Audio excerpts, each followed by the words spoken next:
The next step is to manage our external triggers. Now, external triggers are all the things in our outside environment that can lead us towards traction or distraction.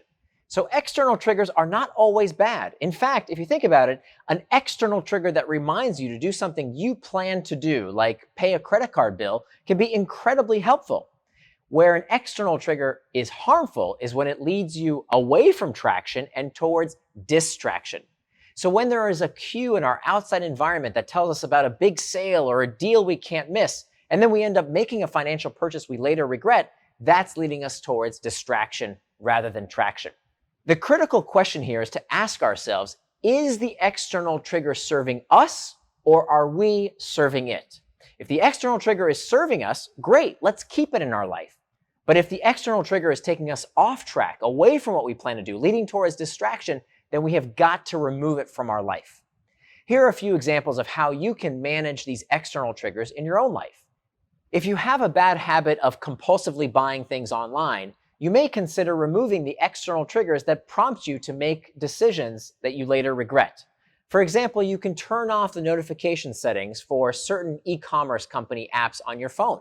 Maybe even remove those apps altogether and promise yourself you'll only check out online on your desktop at home.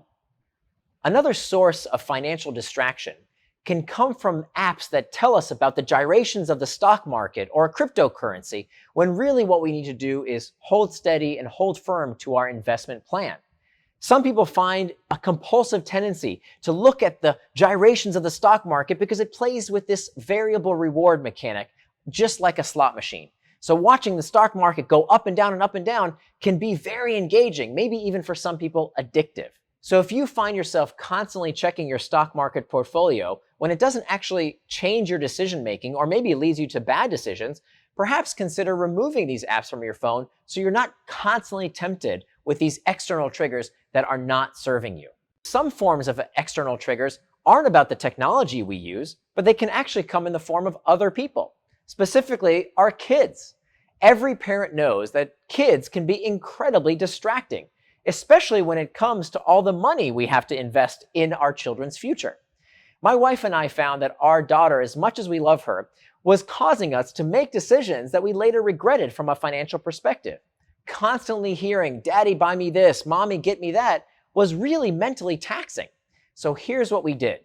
We instituted a fun fund. A fun fund is a small account that we put a few dollars in every week so that when my daughter wants to buy something, she no longer has to ask us for it. She has dominion over that fun fund and she can spend it any way she wants, sort of like an allowance that we control. So that fun fund has certain requirements. She can only spend it on certain things. For example, she can't buy candy with it or other unhealthy things. However, she can use it for entertainment with her friends. If she wants to go out and have a fun time with a friend, that's a good use of the fun fund.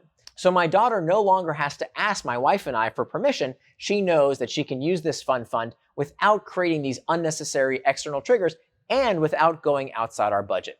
Some external triggers we can remove from our life, but not every external trigger is so easy to excise.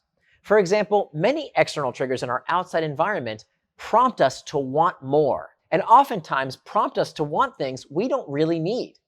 In fact, we know that much of what we desire, we want simply for the fact that other people have it.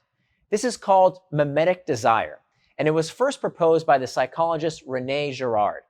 Girard posited that most of what we think we want simply for the fact that we've seen other people desiring it.